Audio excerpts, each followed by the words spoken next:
Before I begin, I want you to watch. Before I begin, I'm just re-recording this with classical reaction style, pausing the video as needed because I tried doing this as a duet, not pausing the video. It's hard to say what I need to say before they move on. So, and you couldn't really hear what I was saying over this person anyway, so it's kind of pointless to do that. For a pattern as I go through some autism statistics. An estimated 1 in 44 kids in the United States has an autism diagnosis. Of that, well, I didn't know it was, I knew it was going up. I didn't know it was that high. Probably better diagnosing techniques, to be fair. I don't know if anything necessarily changed. Kind of like how the number of people identifying as homosexuals probably gone up, not because that's anything new, but because society is less stigmatizing of it, so people feel more comfortable saying, hey, I'm part of this group too. An estimated 53% have some degree of intellectual impairment. 92% of autistic adults are not working in a job that is suitable for their skills. Exactly. I have a freaking degree in college. It was a nightmare getting it, and I definitely want to talk about that, not just because of the excess workload and the fact that the college cut me no breaks, but also because I had no support and the people there were awful. It's another part of why I was so eager to call it the storm chasing trip, because it felt like college 2.0, and I'm like, not this time. I'm not going to just sit back and take it this time.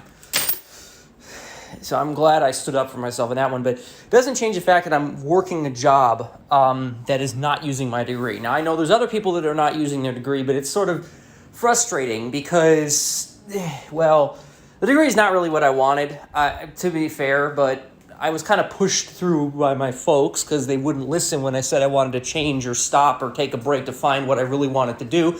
They're just like, well, you're going to keep going. It's only another year. And then I was so burned out, I couldn't actually really take the job search seriously. So it's sort of like I've kind of just been working and existing, not actually able to really break out lately.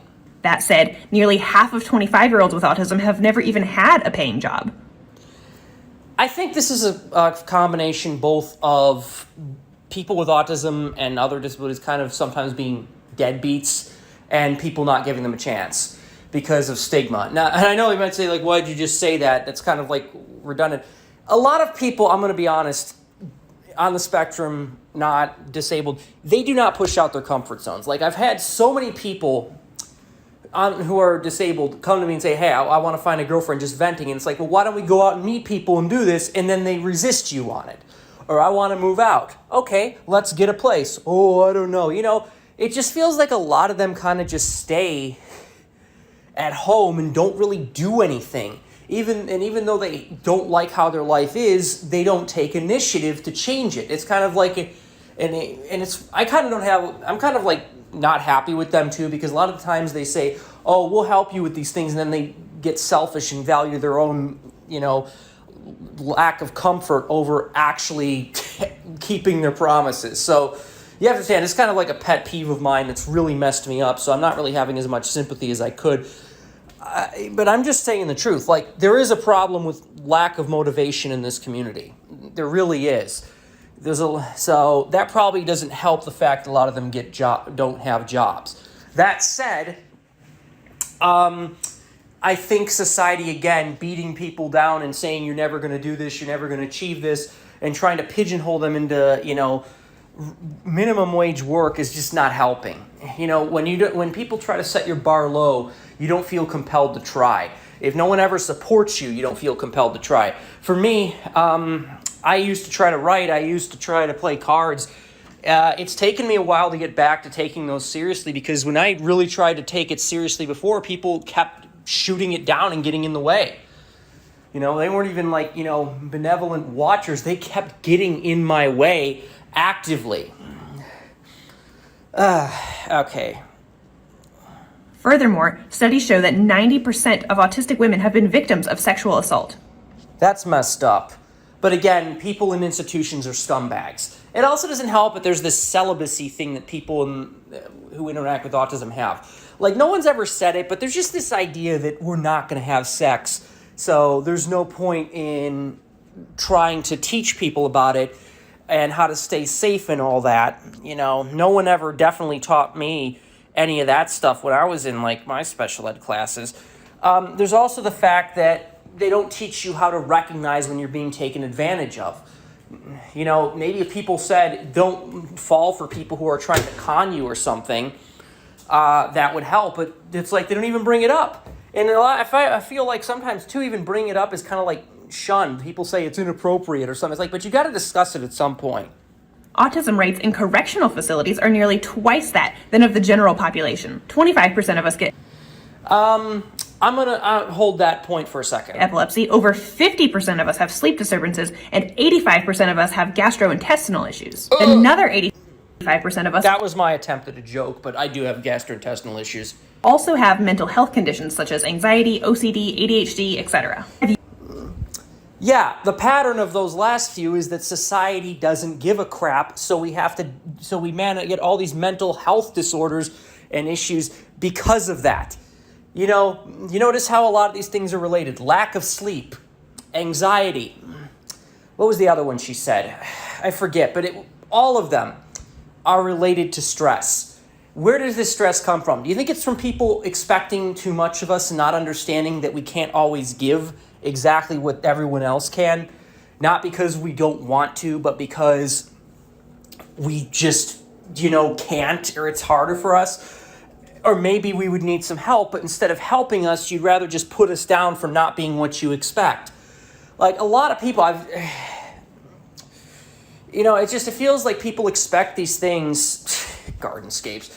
It feels like people expect these things of me. Like they expect me to go and greet people at my work, and that's really hard for me. Or they expect me not to jot things down sometimes when there's a down moment. It's like, but I kind of need to do that or I'm going to lose my mind. People don't understand and they don't try to understand. They have this mold and you just got to fit it. I also don't like how people don't take my problems seriously. The number of times I've gone to other people asking for help with various things, be it help moving out, help finding a job, help with romance. The number of times I've gone to people and they don't take it seriously is disgusting.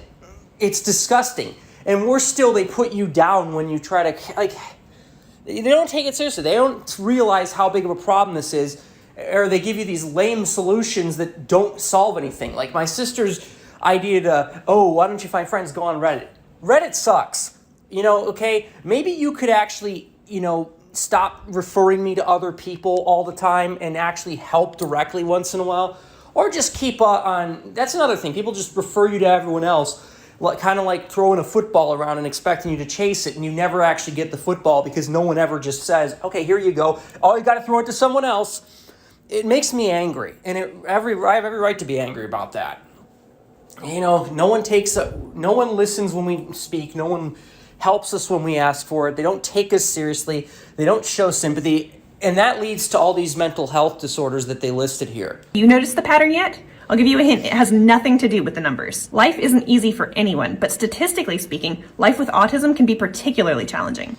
And what makes this worse, in my opinion, is the fact that a lot of this is preventable if people would not be complete and utter douche canoes. But they have to be, so they make us stressed out and lose sleep and whatnot.